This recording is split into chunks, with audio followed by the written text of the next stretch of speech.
May innovation na naman tayo kontra baha. Dahil imbis na magpadala ng tao para inspeksyonin ang mga bara at sira sa mga daluyan ng tubig, automated na yan gamit ang isang drainage crawler na ginamitan pa ng AI. Tara, let's change the game!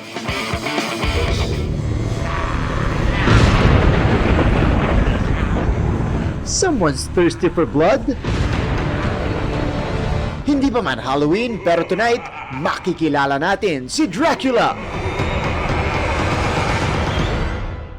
Not that Dracula, but this Dracula. Meet Dracula, short for drainage crawler. Designed for remote-controlled drainage inspection ng mga daluyan ng tubig kontra baha. Kaya nitong magbigay ng drainage visual, distance at dimension data para makuha ang kondisyon ng mga drainage nang hindi nagpapadala ng tao sa ilalim. Ang proyekto, parte ng Smart City Solutions na funded ng Mandaue City at DOST para masolusyonan ang mga pagbaha sa Metro Cebu. We met with the brains behind the project dito sa Cebu City, led by Dr. Rachel M. Chong ng Cebu Institute of Technology University. Ano ba yung mga existing methods natin para i-inspect yung drainage? Based on our interview sa DPWH, manual lang talaga siya. Tapos may inspection, minsan may hazardous gases sa ilalim. Dangerous siya sa tao na pupunta. Minsan may mga garbage. Kaya naman para sa mas ligtas at efficient na drainage inspection, nabuo si Dracula. Meron itong camera para makakuha ng mga imahe sa loob ng drainage. Gamit ang artificial intelligence, ipoproseso ang mga imahe para malaman kung may crack o bara. Pag may ma-detect na siyang blockage, i-mark yon doon sa map. May sensors din ito para makuha ang size at shape ng pinasukang drainage for drainage mapping. Konektado sa wired cable at kayang lumayo hanggang 100 meters habang natatrack ng GPS. Mga kapuso, nandito na tayo sa simulation ng drainage. Ang ginagawa po natin, mag-take tayo ng konting pictures para makita natin yung situation sa loob ng drainage. Nag-activate yung sensors ni Dracula to check out the situation para makita kung meron kang crack, yung drainage, gaano kalaki, di ba?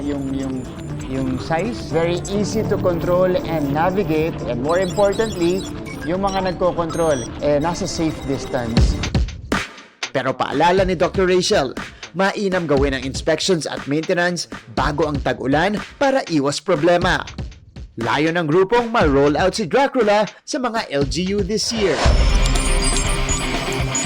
There you have it mga kapuso, another useful innovation that makes disaster prevention safer and more efficient. Para sa GMA Integrated News, ako si Martin Javier. Changing the game! Dumaranas daw ng depresyon ang anak ni Nino Mulak na si Sandro matapos ang dinanas umanong pang-abuso. Ang dalawang inirereklamo niya ng sexual harassment. Itinanggi naman ang alegasyon sa kanilang inihaing counter affidavit sa NBI. Nakatutok si Chino Gaston. Kaninang umaga nagpunta sa NBI Behavioral Science Division ang mag-amang aktor na sina Sandro at Nino Mulak para sumailalim sa assessment. Kaugnay ito ng isinampang reklamo ni Sandro ng pagsasamantala o pang-aabuso sa batang aktor. Ayon kay Nino, wala pa sa ayos ang kanyang anak matapos ang insidente. Depression, constant depression, and yun, yung pati pagkain niya naapektuhan. Talaga. Pagtulog. Oh. Pero hopefully, in the coming days, sana mag-improve. Nauna nang iginwento ni Nino sa pagdinig sa Senado. Nasa isang pulong humingi sa kanya ng tawad ang dalawang inireklamong GMA independent contractors na sina Richard Cruz at Jojo Nones. Actually, nakaharap ko lang yung dalawa eh. Ay, yung dalawa na. Yeah. And they apologized to me. Sir, apologize meaning they have admitted. As to my understanding, yes. Pero sa joint counter affidavit ng dalawa na isinumite kaninang hapon sa NBI, itinanggi nila ang aligasyong pinagsamantalahan o inabuso nila ang aktor na si Sandro Mulak. At the onset naman, sinabi namin that there is an absolute denial of all the allegations being accused of our clients. Sa ngayon, matindi raw ang epektong dulot ng kontrobersya sa physical at mental health ng kanyang mga kliyente, bunsod ng mga naglalabasang kwento at pagpuna sa social media. This is very disheartening to them. Napakahirap para sa kanila na akusahan ng ganito, na wala pa naman talagang kaso na isinasampa sa kanila, pero sa social media, makikita nyo na parang hinatulan na sila. Wala pa raw pa siya ang dalawa kung sisipot sila sa susunod na pagdinig ng Senate Committee on Public Information and Mass Media kung saan sila pinasabbi na. Para sa GMA Integrated News, Chino Gaston Nakatutok, 24 oras. Hinihintay pa umano ng mga abogado ng Kingdom of Jesus Christ ang kopya ng freeze order ng Court of Appeals sa mga ari-arian ni Pastor Apollo Kibuloy, KOJC at SMNI. Sa isang press con, kinwestiyon ng legal counsel ni Kibuloy ang naging basehan ng nasabing order. Ikinagulat daw nila ang sinabi ng Justice Department ng isa sa mga naging basehan ay ang nakabingbing kaso ni Kibuloy sa Amerika, gayong nasa Pilipinas ang mga ari-ariang sakop ng order. Anila, malaki rin ang magiging epekto sa mga empleyado ng corporate entities na pinatawan ng freeze order, lalo na ang Children's Joy Foundation na itinayo ng pastor. Ayon naman sa PNP, malaking tulong ang freeze order dahil hirap sila sa paghahanap sa pastor dahil sa dami umano ng assets at resources nito.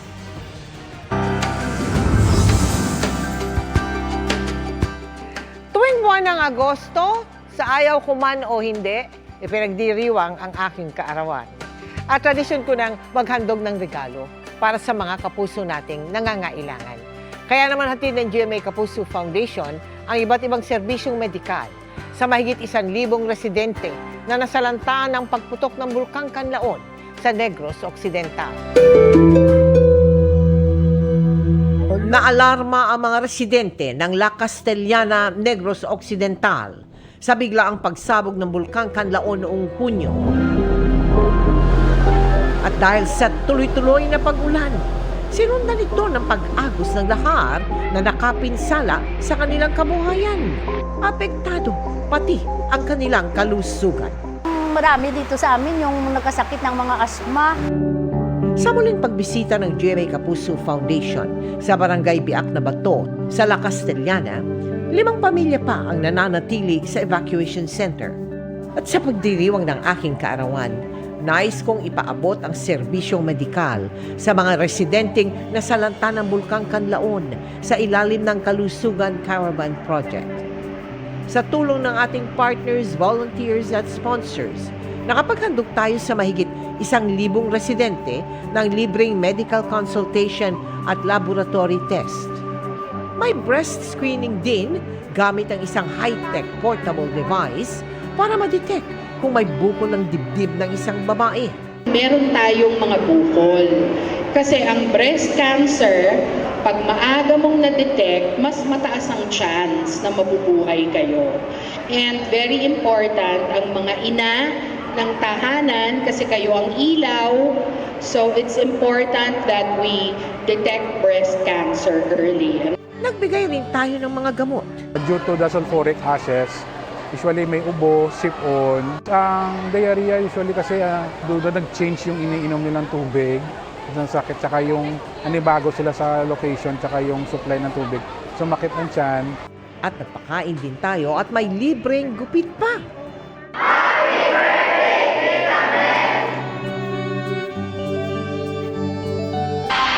Muling sinuyod ng MMDA ang ilang kalsada sa Metro Manila na napuno ng mga nakahambalang. Kabilang diyan ang mga driver na iligal na nagparada ng sasakyan para kumain sa bangketa. Nakatutok si Ian Cruz. Isa-isang tiniketa ng Makati Public Safety Department ang mga sakyang nakahambalang sa gilid ng Chino Rosas Avenue Extension sa Makati sa hilerang ito na mga kainan sa tabi ng isang tulay. Ngayon lang po ako nakano dito, sir. Ngayon lang po. Di po ako taga rito eh. So, hindi na lang depensa, wala tayong magawa. Kasama pati ang mga pampaserong jeep na nakaparada sa gilid ng kalsada. Violation niya rito, maliwanag obstruction Magkakape nga lang sana ako ngayon, boss hindi ko alam sa kanila, boss. Inaantay ko lang yung lisensya ko, boss.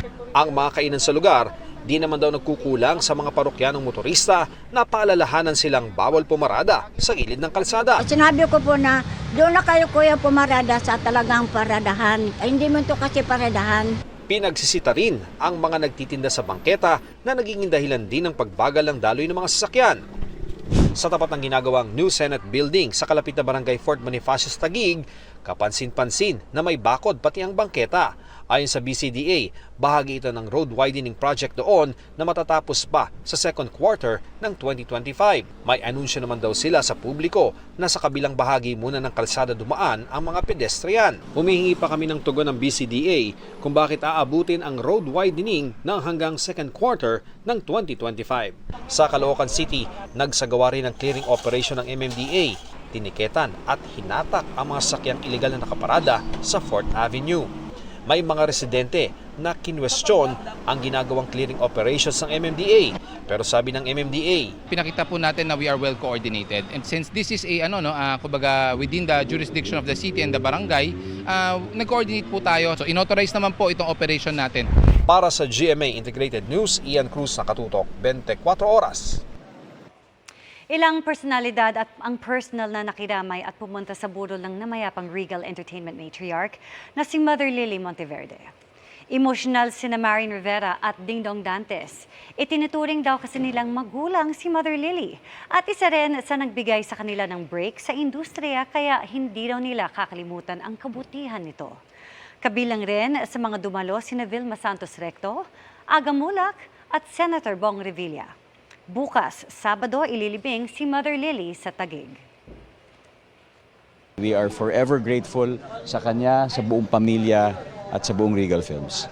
Nawala man siya ngayon sa paningin natin pero sa puso namin mananatili siya. Isa lang naman pinagdarasal ko, basta ayoko lang nahirapan si Mother. Maraming bagay na nabigay sa akin si Mother as a mother, not only as a producer but as a mother. The advices, the support, the love. Ipinagharap ng sakdal si dating Commission on Elections Chairman Andy Bautista sa Amerika dahil sa pagtanggap umano ng suhol mula sa kumpanyang nag-supply ng vote counting machine sa Pilipinas noong eleksyon 2016. Ang akusasyon, binayaran umano si Bautista ng di bababa sa $1 milyong na suhol sa pagitan ng 2015 hanggang 2018 ng 3 opisyal ng voting machine company para makuha ang kontrata. Kasama rin ang 3 opisyal sa indictment. Hindi pinangalanan ang kanilang kumpanya pero isa sa kinasuhang executive ay co-founder ng kumpanyang Smartmatic, ang supplier ng vote counting machine noong 2016 elections. Sa kanyang post sa X, sinabi ni Bautista na nararamdaman niyang may halong politika ang kaso na naimpluwensyan umano ng ilang opisyal ng Pilipinas. Ilalaban daw niya sa korte ang kanyang pagka-absuelto at ipapakitang wala siyang ginawang krimen laban sa Amerika. Naghain ng warrant of arrest ang NBI Region 11 sa arena ng Kingdom of Jesus Christ sa Davao City laban kay Pastor Apollo Kibuloy. Tinanggap na abogado ng KOJC ang arrest warrant mula sa Pasig City at Quezon City RTC at ang contempt warrant ng Senado. Hinalughog ng mga otoridad ang mahigit 4 na ektaryang dome pati ang underground nito. Pero hindi nakita roon ng NBI si Kibuloy. Nakapalibot noon sa compound ang ilang miyembro ng KOJC. Naging mapayapa ang pagsisilbi ng warrant. Posible kayang maging powerhouse ang Pilipinas sa gymnastics matapos maka-double gold ni Carlos Yulo? Abay tila hindi mauubusan ang susunod sa kanyang yapak ngayong dumarami ang kanyang na-inspire. Nakatutok si Marie Zumali. Ang taas na ng itinalo ni Carlos Yulo matapos makaabot ng 2 ginto sa Paris Olympics. Pero hindi kailangang malula kung pangarap mo rin ito. Dahil si Yulo minsan nagsimula sa mga maliit na hakbang sa gym floor. Kaya excited na ang mga batang naisumunod sa kanyang yapak. Bukang bibig nila ang kinaya ng kanilang Kuya Kaloy na nang magsimula ay tulad din nila. me, it's very historical for bringing 2 gold medals to our Philippines. And I'm inspired by him. Carlos Yulo encouraged me to focus more on gymnastics and not to always play. Carlos Yulo inspired me to do my hardest. Kaya ngayon pa lang, alam na nila ang gusto ring maabot balang araw. That's really my goal, to join the Olympics. It will make me want to be more focused so that I can reach that level one day. It's gonna inspire me to work harder. Lalong inspired din ang mga kaibigan ni Yulo para matulad sa kanya. Nakikita ko po yung sarili ko sa kanya na if kaya niya, kaya ko din gawin. Kaya din ng ibang teammates ko. Pero hindi lang gymnasts ang may mapupulot kay Yulo. Natuloy ang training kahit ng ilang buwang maging coachless bago mag-Paris Olympics. Dito sa Rizal Stadium, nakilala ko naman ang mga kabataang weightlifter na wala man ang coach ngayon, pero tuloy ang ensayo. Mga miyembro sila ng Philippine team na may isa pang Olympic medalist na pinaghuhugutan ng inspirasyon, ang Tokyo Olympian na si Heidelin Diaz. Mas nag-boom yung confident po namin na kahit babae po kami, kaya po namin na mag-medal po sa Olympics. Sabi nila pang lalaki daw po yung sports, pero sinubukan po namin hanggang sa napamahal na rin kami sa sports. Kung kaya ni Ate Heidi, kaya din namin. Gusto ko din mag-bring ng honor sa Philippines. Pero hindi lang anila ito tungkol sa pagkakaroon ng medalya, kundi sa saya at leksyong natutunan sa sports. Disiplina po talaga eh. Tinuruan niya din po ako kung paano i-handle yung time sa school pati sa training po. Sa talento at husay na ipinamamalas ng mga kabataang ating nakausap, malinaw na malayo pa ang mararating ng ating bansa sa larangan ng gymnastics, weightlifting at maging sa iba pang mga sports. Dahil hindi lang galing ang ating pinangahawakan, kundi pati ang matinding pagsisikap, hangarin at puso na laging magbigay karangalan sa ating bansa. Para sa GMA Integrated News, Mariz Umali Naktutok, 24 Oras. The birthday girl, Sanya Lopez, got her surprise sa set ng Pulang Araw. May birthday wishes din ang kanyang mga katrabaho. Makichika kay Nelson Canlas. Sa kalagitnaan ng taping sa set ng GMA series na Pulang Araw, biglang nag-cut si Direk. Pagbitiw sa eksena,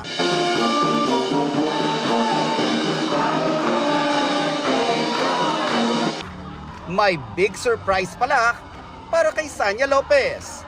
It's a working birthday for Sanya, kaya sa Pulang Araw set siya nag-celebrate ng kanyang kaarawan.